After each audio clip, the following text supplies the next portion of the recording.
إن الحمد لله تعالى نحمده ونستعينه ونستغفره ونعوذ بالله من شرور أنفسنا وسيئات أعمالنا من يهد الله فلا مضل له ومن يضلل فلا هادي له وأشهد أن لا إله إلا الله وحده لا شريك له وأشهد أن محمدا عبده ورسوله أما بعد السلام عليكم ورحمة الله وبركاته.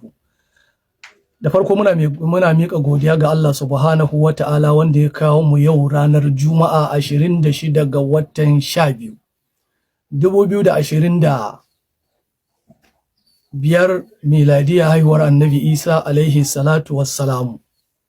A yau muna ɗaya ga bikin Christmas, kamar yadda a jiya da daddare gwamnatin Najeriya ta ba wa 'yan arewacin Najeriya Happy Christmas. Abin da yasa na kira shi da Happy Christmas, wato abubuwa ne waɗanda an shafe shekara da shekaru ana ƙoƙarin a ga an tabbatar da su ko a ga an yi. To cikin yardar Allah, cikin jarrabawarsa da ya jarrabi arewacin Najeriya, a jiya wannan jarrabawa da Allah subhanahu wa ta'ala ya yi alƙawarin jarrabar 'yan arewacin Najeriya ta tabbata. Da farko, mu a matsayinmu na musulmai, akwai abin da Allah subhanahu wa ta'ala ya gaya mana cikin Alƙur'ani, wanda abu ne wanda ya maimaitu kan annabawan Allah na jarrabawa, wanda Allah subhanahu wa ta'ala mu ma ya alƙawarin matuƙar za mu shiga aljanna ba za mu shiga ba sai ya mana jarrabawa ko dai irin waccan ko wacce tafi waccan. Allah subhanahu wa ta'ala a cikin Alƙur'ani, kamar yadda ya gaya mana, ya ce am hasibutum an tadkhulal janna walamma ya'tikum mathalul ladina khalaw min qablikum massathumul ba'sa'u wad-dharra'u wazilzilu hatta yaqula ar-rasulu wal ladina amanu ma'ahu mata nasrullah ala inna nasrullahi qarib. Saboda haka Allah subhanahu wa ta'ala ya tabbatar mana, Allah ya rantse tabbas ya jarrabe mu kamar yadda ya jarrabi annabawan da suka gabata. A jumlace mu kuma Allah subhanahu wa ta'ala a matsayin mu na musulmai ya ce mana wala nabluwannakum bi shay'in min al-khawfi wal-ju'i wa naqsin min al-amwali wal-anfusi wath-thamarat wa bashiris sabirina alladhina idha asabatuhum musibatun qalu inna lillahi wa inna ilayhi raji'un ulaika alaihim salawatun min rabbihim wa rahma wa ula'ika humul muhtadun. Lallai duk inda musulmi yake ji a ransa cewa akwai jarrabawa, ba za ka taba rabuwa da jarrabawa ba sai ran da ka koma ga Allah. Dukkan abin da ke faruwan nan yana da kyau mu gaya wa masu kulla shi, lallai mun dauke shi a matsayin wata jarrabawa ta musamman daga Allah. Abin da yasa wani zai ga kwata-kwata abin ban alakanta shi da fada da 'yan ta'adda ba, kai da kake saurare na, in kana bincike kana bibiyar al'amura, kai ka san ƙarya Amerika take. Abun nan da ta yi na kawo hari ba faɗa take da 'yan ta'adda ba, kai ka sani faɗa ne Amerika ta buɗe da musulman arewacin Najeriya. Wannan shine matsayarmu, kuma ba wanda ya isa ya ɗauke mu daga kan wannan. Sannan na da tambayoyi guda biyu. Tambaya ta farko, shin wannan abun da ya faru, muƙaddara abun da ya faru ɗin nan ba da sanin gwamnatin Najeriya ba, muƙaddara a misali first, idan ba da sanin gwamnatin Najeriya bane wannan abun ya faru, to ya nuna cewa gwamnatin Tinubu ba za ta iya tsare Najeriya ba. Ma'ana daga hari wataƙila na makota, idan an tashi ka mana hari, wato in an ga damar shigowa da kowane irin kalar jirgin yaƙi ta sama za a iya shigowa Najeriya. Gwamnatin Bola Tinubu ba ta shirin da za ta ba Najeriya kariya ta sama ba, in ba da sanin Najeriya ba kenan. In ko Najeriya na sane da haɗin gwiwarsu, to shi yake nuna 'yan Najeriya su karkaɗe ƙuri'arsu ta bayyana tun da ake gwamnati. Ba a taɓa samun gwamnatin da ta bayyana ba za ta iya kare rayuka da dukiyar 'yan Najeriya ba kamar gwamnatin Bola Tinubu, domin ta bayyana ƙarara Tinubu ba zai iya kare 'yan Najeriya ba sai ya haɗa kai. Amerika ce za ta iya kare Najeriya.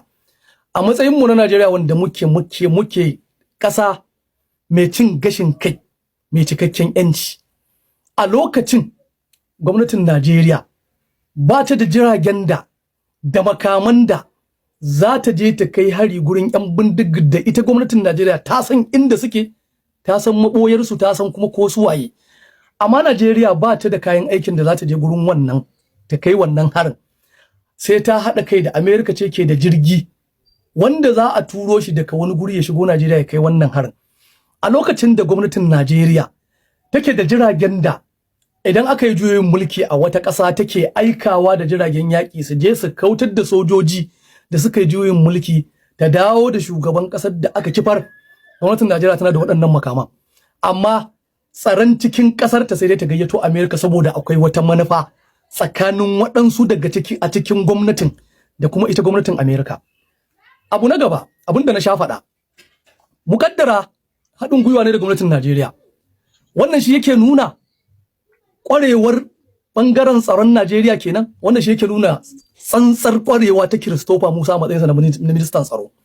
In haɗin gwiwa ne, wato a cikin ƙwarewar Christopher Musa, a karatun da yi, a harkar tsaro da ya sani, idan da hannun gwamnatin Najeriya cikin wannan harin da aka kai wa 'yan ta'adda kamar yadda suka faɗa, to lallai wannan shi yake nuna maka a Christopher Musa kamar yadda kuka ce ƙwararre ne, wannan ta tabbata gashi nan ƙwarewarsa ta bayyana.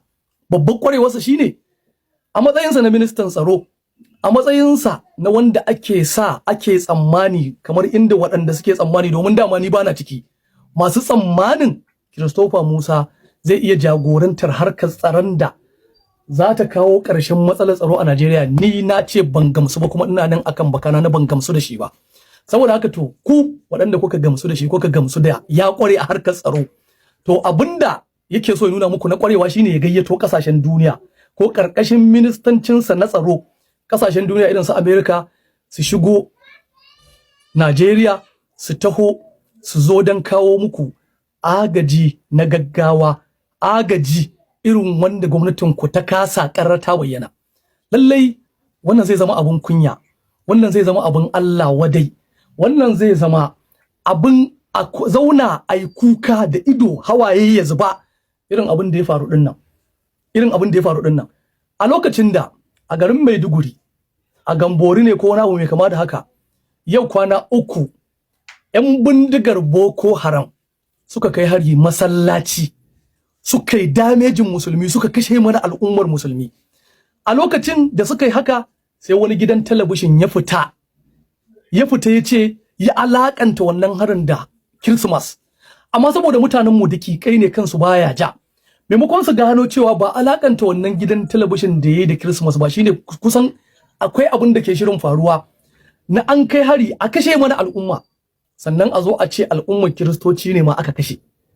Al'ummar Kiristoci su aka nufata da wannan kisan bayan an kashe mana mutane a masallaci. Da gayya Amerika suka haɗa kai da wannan gidan talabishin ya sanar da waccan sanarwar, ku kuna ganin kamar wai mistake yayi ko kuma a'a ana sani, aka yi fitar da waccan sanarwa din saboda daga baya bayan an fitar da wannan sanarwar duniya za ta rude cewa yanzu ga 'yan ta'adda a Najeriya sun kai hari during ko around kwanakin da ana gobe ko jibi Christmas. To daga nan Amerika za ta yi amfani da wannan rudin da wannan maganar da ake yi, sai kai tsaye sai ta kawo hari. In ta kawo hari, kaga kasashen duniya dama suna da labarin cewa saura kwana ɗaya ko ranar Christmas waɗansu mutane sun kai hari, amma gidan talabishin din ya iya bayyana masallaci ne aka kai. A gane musulmi ne ake wa kisan ƙare dangi. Saboda haka yana da kyau ku sani, gidan talabishin din can suna da alaka da Trump, suna da alaka da Amerika. Contract ne yawa Amerika, Amerika ita kuma ita ma ta zo ta yi abin da take so, shine ta zo ta sa bom. Duk wanda zai bincike je bincika a Sokoto inda Amerika ta cilla bom din nan. A tarihin wannan garin, a tarihin wannan gurin, wallahi tallahi 'yan ta'adda ko hanya ko bin hanya ko hucewa ba sa yi ta wannan gurin.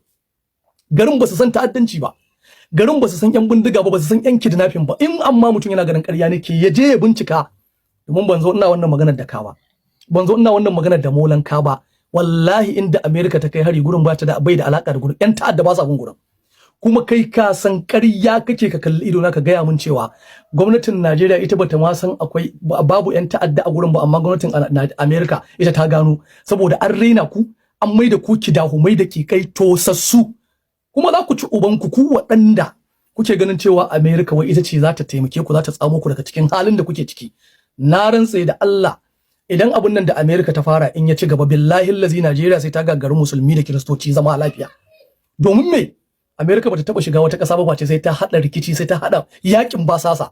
Ta yi a Afghanistan, ta yi a Iraki, ta yi a Libya, ta yi a duk kasashen da take zuwa da sunan kai ɗauki ga Sudan nan da Amerika ta je ta haɗa rikici yanzu haka yakin ba sa ake a Sudan. Saboda haka wannan kaɗan kenan daga cikin shimfiɗar da zami na magana kan ta'addanci da Amerika ta shirya yi a Najeriya a arewa. Saboda haka wannan shimfiɗa ne, ko ba wanda ya sai hana mu magana. Ba ka da zara idan da, ba ka da ikon da ka isa ka hana mu yin magana. Muna da yanci, mutane ne mu, ba magana wai yan Najeriya ba, a'a mutane ne mu, musulmai ne mu. Abinda muka kaddara in mun mutu haka kwanan mu ne ya ƙare. Allah subhanahu wa ta'ala ya gaya mana dama, kullu nafsin dha'iqatul maut wa inna ma tuwaffawna ujurakum yawmal qiyamati faman zuhziha 'anil nar wa udkhilal janna faqad faz wa mal hayatud dunya illa mata'ul gurur. Saboda haka mun yadda in mun mutu kwanan mu ne ƙare. Allah ya ce aina ma takunu yudrikumul maut walau kuntum fi burujin mushayyada wa likulli ummatin ajal fa idza jaa ajaluhum la yasta'khiruna sa'atan wala yastaqdimun. Saboda haka duk ma wanda yake jin tsoron mutuwa, duk wanda yake jin tsoron karye magana ya mutu, ko kai magana ko kar kai magana, abinda America ta yi dinnan in ya ci gaba wallahi tallahi ko kana karkashin garin matarka sai ka mutu. Domin ƙarya America take yi, ƙarya suke yi, abinda suka shirya na zaluntar 'yan arewa, na zaluntar musulman arewa. Da bom ya tashi a Maiduguri, ina ya kamata a je a kai hari? Ya kamata a je a kai hari Sambisa. Ya kamata a je a kai hari inda maboyar 'yan Boko Haram take, wanda America ta san inda 'yan Boko Haram take, tunda ita ma 'yar Boko Haram ce da hannunta a Boko Haram. In ji dan majalisar su. Amma ya an waye gari America ta zo kai tsaye a lokacin da 'yan Boko Haram suka je suka kashe musulmai a wannan a Maiduguri. A Maiduguri ko kwana biyu ba ai ba. America sai ta dauki jirgi, ta dauki bomb da haɗin gwiwa da gaban gambizar munafikan Najeriya tsinannu waɗanda suke 'yan haram ne, Allah ya isa tsakanin mu da ku. Suka ɗauko suka zo suka haɗa kai da Amerika, aka tawo aka kai hari a garin da basu san ma ɗan kidnapping ba, bare ɗan bindiga, ballantana Boko Haram. Na rantse da Allah Amerika ƙarya take. Amma abin da muke faɗa, idan wani yana ganin kamar tsaurin kai ne, abin da muke faɗa muna faɗa ne a matsayin mu na musulmai. In ka ce a matsayin mu ne na musulmai, a matsayin na musulmai nake faɗa wannan magana. Soware ma ya faɗa. Soware ɗan gwagwarmaya mai Sahara Reporters ba musulmi bane, arne ne ɗan uwanku.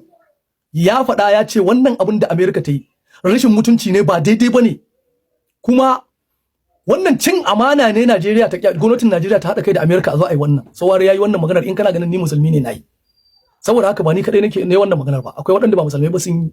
Kuma Amerika ta gama yin abun kunya. Ranar Christmas, ran da ake bikin Christmas, ranar ne kuka buɗe yaƙi. Shi yasa muka faɗa mutane addinin musulunci addini ne wanda shine addinin da ya kamata duk wanda ke neman zaman lafiya ya zo ya shige shi. Addini ne wanda baya shi ba tashin hankali. Addini ne wanda yake kira akan zaman lafiya. Addini ne wanda a cikin watannin da addinin ya yadda da su akwai watannin da masu alfarma ne, waɗanda ko yaƙi ma ba a yadda ba, in ba wani ne ya kawo maka hari baka kare. Inna iddata shuhuri inda Allahi 12 shaharan fi kitabillahi yawma khalaqa samawati wal ard minha arba'atun hurum. Muna da watanni guda 4 masu alfarma waɗanda suke, in dai ba mutum ya kawo mana hari ba, mu ba ma kai hari a ciki. Amma ku abun kunya, ba ku da wani wata mai alfarmar da ba ku kai farmaki a cikinsa, ba ku kai yaki. America ranar da kiristocin da tace su take karewa suke buki, ranar ne ta daga masa hankali, ranar ne take bude kai hari.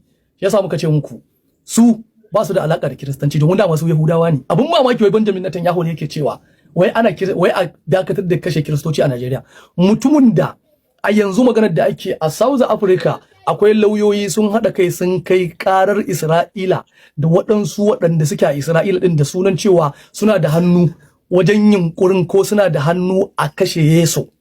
Ba in ji ni ba, shari'a tana nan ana yin ta. Waɗanda tarihi ya tabbatar da Yahudawa da hannunsu cikin ƙoƙarin ganin sai sun kashe Yesu almasihun da kuka ce shi Allah ne. Amma yau waɗanda suka kashe, suka ba Allahn ku za su kashe, ko suka kashe shi, ko suka yi masa duk wani abu na tozarci, yau su ne sun kwance muku zani a kasuwa suka taho ɗaura muku. To muna gaya muku, duk mai neman zaman lafiya a Najeriya ya fito yin magana kan abin da Amerika take yi. In kana ganin kuma abin da Amerika take daidai ne, mun sauke nauyin mu, Allahumma mashhad, Allah shaida ne kan abin da muke faɗa.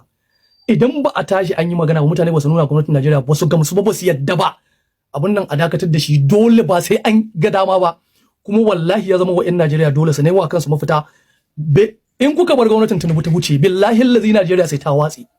In kuka bar APC ta wuce lokacin zaɓe, in ba ku kada su a zaɓe ba, wallahi sun matallahi waɗannan mutanen sai sun watsa Najeriya.